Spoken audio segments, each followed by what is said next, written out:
Back in May 2017, after an eternity of waiting and hoping, Darksiders 3 was announced. Not much else was heard of or known about the game aside from its main character Fury. Fast forward to November 2018 and the game was released to almost no acclaim or notice from most. There was the debacle about the day one patch being needed to fix things like textures and hitboxes. So with those issues being fixed, let's see if this is a sleeper hit or it's the same story with a shiny new reskin. What is happening? Mattmade here, bringing you my review of Darksiders 3 on Steam. The story of Darksiders 3 takes place during the events of Darksiders 2. Fury is summoned to the council in order to hunt down the 7 deadly sins. Yep, that old chestnut. And no, not the anime. She's sent out to defeat them and seal them away after they're freed due to the apocalypse that her brother War kicked off prematurely. Thus, you're given a watcher and sent on your way. Again, Darksiders keeps the intro light and straight to the point.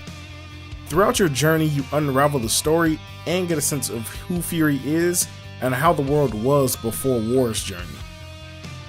The gameplay is tight. Fury moves fluidly and her attacks have great range. Controlling her is easy thanks to responsive controls and fast-paced action. You'll find yourself flipping and dodging enemies before you know it. She may not be as nimble as Death, but she is much smoother and far more nimble than War. During the game, you gain access to a variety of weapons, each charged with an element and different attributes. You start off with your basic whip, and as you defeat bosses, you're given different hollows, weapons with different elements, by the Lord of Hollows. A weird, creepy old dude with a giant chest chained to his back. These hollows make your whip take different forms and allow you to really mix up combat. You can only have one active at a time, however switching between them is quick. Some hollows will be more effective than others against certain enemies. For instance, some enemies block, so you have to use the force hollow to break their guard and chain stun them for a far easier time. As always, with Darksiders you gain different abilities that allow you to traverse new terrain and access areas you previously couldn't. However, in this installment, the abilities are tied with each hollow and you'll need to change hollows in order to access the areas or solve puzzles. This was an interesting choice as it forces you to change hollows often and maybe use ones you wouldn't have otherwise. For instance, if you use the force hollow, you sink to the bottom of any body of water that you go into, making it the only way you can fight underwater enemies. Conversely, if you use the stasis hollow, you'll freeze the water as you walk on it, so you need to be wary of enemies that might be lurking below. Each ability has a situation where it will need to be used, and switching back may not be an option. Fury's Havoc form is fun, and like Darksiders 2, you have the ability to use it from the get-go. No waiting to unlock it through the story or needing to level up for it. As soon as you get the meter, you're able to transform and lay down some heavy damage. While it doesn't last long, it does mow down enemies so that you can quickly clear a room. While in this form, you can just mash away and keep beating down enemies. It won't blow through bosses, but it does give some much needed breathing room and health regen. The leveling system makes a return, however it has been heavily retuned. No longer is it tied directly to how many enemies you kill. Instead, you'll need to feed souls to Vulgrim or find an item called Luminous Visage that gives you a skill point. With those skill points, you're able to increase one of 3 attributes: health, attack, or arcane. Increasing these will buff Fury up and make her more resilient. As you feed souls to Vulgrim, the cost of leveling goes up and up.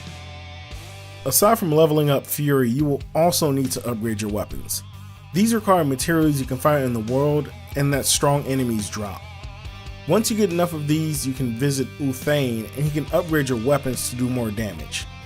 You will need to upgrade your weapons as you progress through the game, as enemies and bosses get downright brutal late in the game. The enemies are all varied and interesting. They are also powerful. No matter how much health I had or how many healing items I had, it just felt like it didn't matter. Even the most basic enemies proved to be a problem at times. Don't even get me started on the super enemies. Those guys could almost one-shot me. Not even the bosses did that. On top of that, as this is a hack and slash style game, There are tons of enemies around you, so death can come from any direction, even off screen. There are all sorts of dangers and hidden enemies waiting to put you in the dirt. If that weren't bad enough, when you do inevitably get taken down by an enemy, you'll respawn at the last vulnerable location that you visited, on top of which you will drop all of the lost souls that you've collected. This means that you have to either let them go and lose out, or make the trek back to where you died, fighting every enemy that you previously defeated until you get back to the area where you died.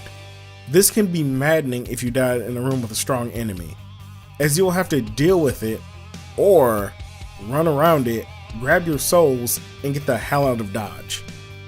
The bosses are all well animated and well crafted. A few of them feel like they were pulled straight out of an H.P. Lovecraft novel. They're creepy, disgusting, and menacing. Their fights can range from super simple and straightforward to maddeningly difficult. There is no in between. The fight with Greed was frustrating as hell due to him jumping all around and not being able to lay heavy damage on him. They all have a gimmick and a ton of health, so be prepared for an extended battle. The game's art styles and vistas are pretty good. The world feels open and expansive, the areas are seamlessly tied together, and the view distance is great. If you're at the top of a building, you can see far buildings and key points. This allows you to orient yourself and point yourself in the direction of where you want to go. Most areas are still almost entirely enclosed or take place underground, but even those have all sorts of nooks and crannies, as well as cool small details. Even the dreaded water level gives off that sunken Atlantis feel. Its rundown buildings and tunnels teem with underwater plants of all different hues and colors. The level still sucks and makes me think of the underwater temple in Ocarina of Time, but at least it's nice to look at.